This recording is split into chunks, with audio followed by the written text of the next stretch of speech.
This is where we trained underneath. In some of Bruce's picture collection, you'll see some of us training under here.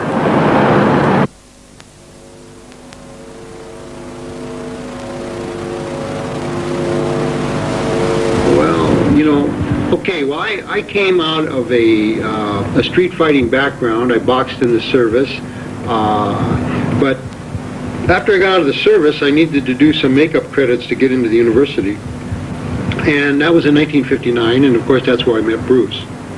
And Bruce was doing a demonstration, and I wasn't too impressed as far as its practicality for fighting, and I told him so. And so he asked me to punch at him just to, you know, show me what he was trying to show on the stage. And unfortunately for me, when I tried to punch him, I was totally unsuccessful. He was able to trap me and counter me and hit me, and there was nothing I can do. So this was my first introduction to Bruce Lee. This taught me humility, which I had never known before. And from that point on, I began to train with Bruce.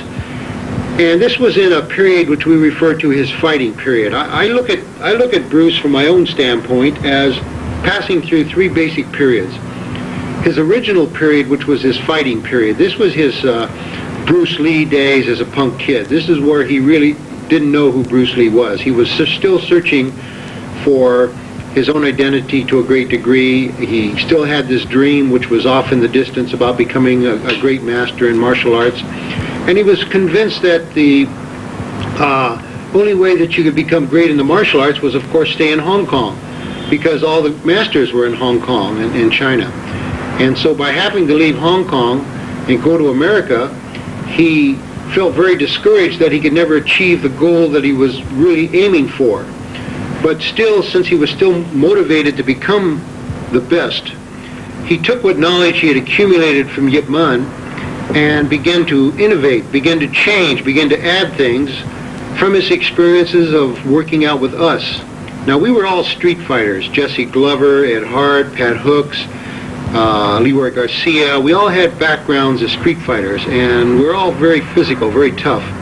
All had reputations for taking care of ourselves. And so Bruce surrounded himself with these type of individuals so that he could try and digest, break down, investigate, really try and determine the strengths and weaknesses of each individual's strengths and you know, his strong points as far as his boxing skills, karate skills, judo skills, just basic street fighting.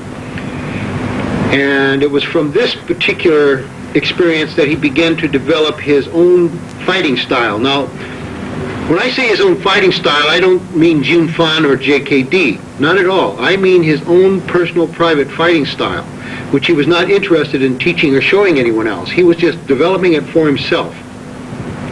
And we never really realized this because Bruce was very selfish when he taught. By that I mean that he really didn't care about the students. He didn't care whether you got good or not in general and everything. He only wanted you to be able to be good in a certain thing so that he could work against it. The fighting period is where he wanted to just develop himself. He didn't really think in terms of schools at that time. He was really just thinking in terms of Bruce Lee the fighter. Right. He wanted to go back to Hong Kong and beat all of his seniors in Wing Chun.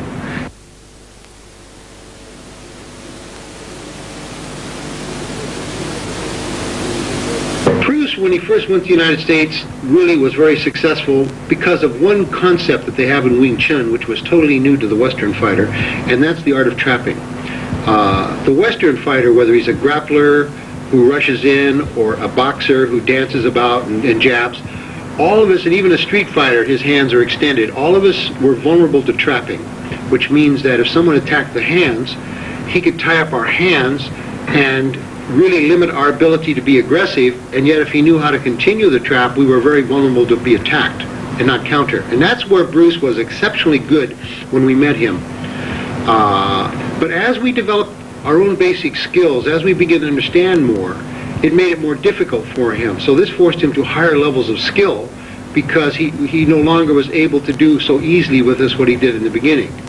Because it was so new, so different, it worked. But as soon as we began to understand it, he had to now really start developing more intricate techniques, more overall skill than just rely on his basic trapping. And he was still, prior to thinking of a school, he was still in his own Bruce Lee, I want to be the best fighting period. And this is why the people in the early days are so different than the people in the later days, because once Bruce developed his actual basic fighting concepts, how he used his power, his speed, his techniques for offense, defense, entry techniques, all of these techniques were very special to Bruce. So Bruce's whole idea of fighting was it should be less than 2 seconds, and that you should not be in a position at any time in which you are vulnerable to be attacked, counterattacked. You should have total control once you enter the fighting range in which contact can be made. You should have total control over the opponent's ability to function offensively. And in order to do that, you not only had to have the physical techniques, but you had to have the emotional techniques, as well as the psychological focus. And you don't see that in their later training. For instance, the psychological was the actual ability to really center on everything relative to what is about to take place. The feeling of the individual, the intensity of the individual, the overall physical stature and position of the individual, so that you can really analyze in milliseconds what you needed to do. But not only that, that once Bruce did it, he was like an A-bomb going off. It wasn't just, it was, I mean, it was an explosion of energy. It was totally overwhelming you. You could just feel as if somebody was taking and attacking you with crowbars and bashing your...